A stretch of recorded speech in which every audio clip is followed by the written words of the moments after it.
ನರೇಂದ್ರ ಮೋದಿ ನೇತೃತ್ವದ ಕೇಂದ್ರ ಸರ್ಕಾರದ ವಿರುದ್ಧ ಅಪಪ್ರಚಾರ ಮಾಡುವುದು ಕಾಂಗ್ರೆಸ್ನ ಜನ್ಮಸಿದ್ಧ ಹಕ್ಕು ಎಂದು ಕಾಂಗ್ರೆಸ್ ನಾಯಕರು ಭಾವಿಸಿದ್ದಾರೆ. ಕೇಂದ್ರ ಸರ್ಕಾರದ ವಿರುದ್ಧ ಭ್ರಷ್ಟಾಚಾರದ ವೋಟ್ ಚೋರಿಯ ಎಸ್ಐಆರ್ ಕುರಿತು ಅಪಪ್ರಚಾರ ಮಾಡಿ ಮುಖಕ್ಕೆ ಮಸಿ ಬೆಳೆದುಕೊಂಡಿರುವ ಕಾಂಗ್ರೆಸ್ ಇದೀಗ ವಿಕಸಿತ ಭಾರತ ಉದ್ಯೋಗ ಮತ್ತು ಆಜೀವಿಕಾ ಮಿಷನ್ ಕಾಯ್ದೆಯ ಬಗ್ಗೆ ಅಪಪ್ರಚಾರ ಮಾಡುವುದು ಕಾಂಗ್ರೆಸ್ನ ದಿವಾಳಿತನಕ್ಕೆ ಸಾಕ್ಷಿಯಾಗಿದೆ ಎಂದು ಮಾಜಿ ಶಾಸಕ ಸಂಜೀವ ಮಠಂದೂರ್ ಅವರು ಹೇಳಿದ್ದಾರೆ.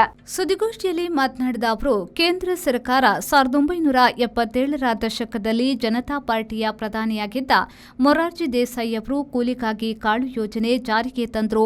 ಆ ಬಳಿಕ ಆ ಹೆಸರನ್ನ ಕಾಂಗ್ರೆಸ್ ಸರ್ಕಾರ ಜವಾಹರ್ ರೋಜ್ಗಾರಿ ಯೋಜನೆ ಎಂದು ಪುನರ್ ನಾಮಕರಣ ಮಾಡಿದ್ರು. ಬಳಿಕ ಮತ್ತೆ ಅದನ್ನೇ ಉದ್ಯೋಗ ಖಾತರಿ ಯೋಜನೆ ಎಂದು ಹೆಸರಿಡಲಾಯಿತು. ಆಮೇಲೆ ಮಹಾತ್ಮ ಗಾಂಧಿ ಉದ್ಯೋಗ ಖಾತರಿ ಯೋಜನೆ ಎಂಬ ಹೆಸರಿನಲ್ಲಿ ಕರೆಯಲಾಯಿತು. ಹೀಗೆ ಅನೇಕ ಬಾರಿ ಹೆಸರು ಬದಲಾಯಿಸಿದ್ದು ಕಾಂಗ್ರೆಸ್ ನೇತೃತ್ವದ ಸರ್ಕಾರ.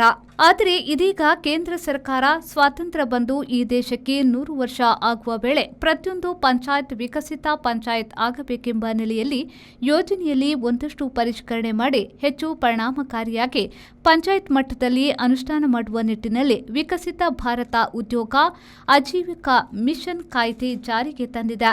ಮಹಾತ್ಮ ಗಾಂಧಿ ಉದ್ಯೋಗ ಖಾತರಿ ಯೋಜನೆಯಲ್ಲಿ ಒಂದಷ್ಟು ಭ್ರಷ್ಟಾಚಾರ ಆಗ್ತಾ ಇತ್ತು.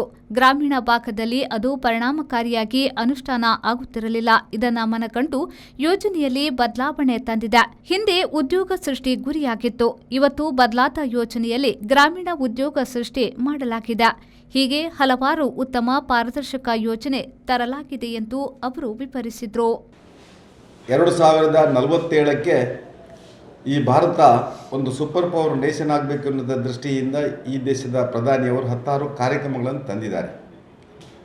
ಈ ಕಾರ್ಯಕ್ರಮಗಳು ಇವತ್ತು ಈ ದೇಶದ ಪ್ರತಿಯೊಬ್ಬ ಪ್ರಜೆಗೆ ತಲುಪುವ ದೃಷ್ಟಿಯಿಂದ ಇವತ್ತು ಈ ಕಾರ್ಯಕ್ರಮಗಳನ್ನು ಬೇರೆ ಬೇರೆ ಇಲಾಖೆಗಳು ಇವತ್ತು ಭ್ರಷ್ಟಾಚಾರ ಮುಕ್ತವಾಗಿ ಅನುಷ್ಠಾನ ಮಾಡುವಂಥ ಸಂದರ್ಭದಲ್ಲಿ ಈ ದೇಶದ ವಿಪಕ್ಷ ಪಾರ್ಟಿ ಕಾಂಗ್ರೆಸ್ ಪಾರ್ಟಿ ಇವತ್ತು ಇದನ್ನು ಸಹಿಸಲಾರದೆ ಈ ದೇಶದ ಪ್ರಧಾನಿಯ ವಿರುದ್ಧ ಭ್ರಷ್ಟಾಚಾರದ ಆರೋಪವನ್ನು ಮಾಡ್ತಾ ಇದೆ.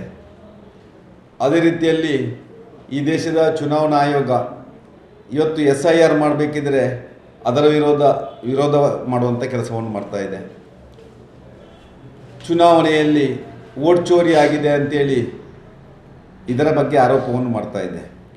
ಹೀಗೆ ಈ ಎಲ್ಲ ಹುರುಳಿಲ್ಲದ ಆರೋಪವನ್ನು ಮಾಡಿ ಮುಖಪರಚಿಕೊಂಡಂಥ ಕಾಂಗ್ರೆಸ್ ಇವತ್ತು ಮತ್ತೊಮ್ಮೆ ಈ ದೇಶದ ಗ್ರಾಮೀಣ ಭಾಗದ ಪಂಚಾಯಿತಿಗಳಲ್ಲಿ ಗ್ರಾಮೀಣ ಭಾಗದ ಜನರಿಗೆ ಉದ್ಯೋಗ ಕೊಡುವಂಥ ಮನ್ರೇಗಾ ಯೋಜನೆಯ ಬಗ್ಗೆ ಇವತ್ತು ಅಪಪ್ರಚಾರವನ್ನು ಮಾಡ್ತಾ ಇದೆ.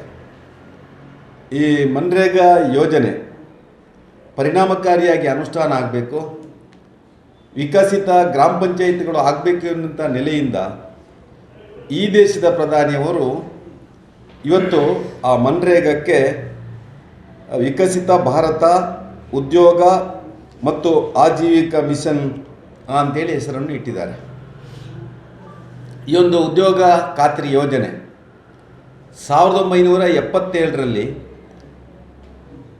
ಜನತಾ ಪಾರ್ಟಿಯ ಪ್ರಧಾನಿಯಾಗಿದ್ದಂಥ ಮೊರಾರ್ಜಿ ದೇಸಾಯಿ ಅವರು ಅದನ್ನು ಅನುಷ್ಠಾನ ತರ್ತಾರೆ.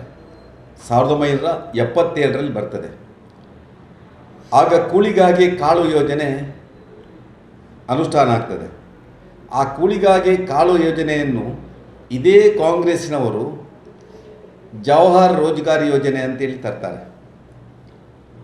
ಆಮೇಲೆ ಪುನಃ ಅದರ ಹೆಸರನ್ನು ಬದಲಾವಣೆ ಮಾಡಿ ರೋಜ್ಗಾರ್ ಯೋಜನೆ ಅಂತೇಳಿ ತರ್ತಾರೆ.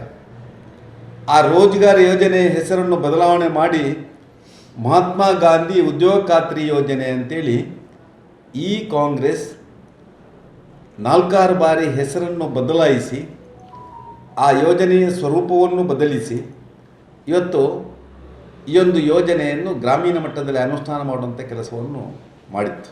ಸುದ್ದಿಗೋಷ್ಠಿಯಲ್ಲಿ ಬಿಜೆಪಿ ಗ್ರಾಮಾಂತರ ಮಂಡಲದ ಅಧ್ಯಕ್ಷ ದಯಾನಂದ ಶೆಟ್ಟಿ ಉಜಿರೆಮಾರ್, ನಗರ ಮಂಡಲದ ಅಧ್ಯಕ್ಷರಾದ ಶಿವಕುಮಾರ್ ಪಿಬಿ, ಮಂಡಲದ ಮಾಜಿ ಅಧ್ಯಕ್ಷ ಸಾಜಾ ರಾಧಾಕೃಷ್ಣ ಆಳ್ವ ಬಲ್ನಾಡು, ಗ್ರಾಮ ಪಂಚಾಯತ್ ಅಧ್ಯಕ್ಷೆ ಪರಮೇಶ್ವರಿ ಭಟ್, ನಾಗೇಶ್ ಟಿಎಸ್ ಉಪಸ್ಥಿತರಿದ್ದರು.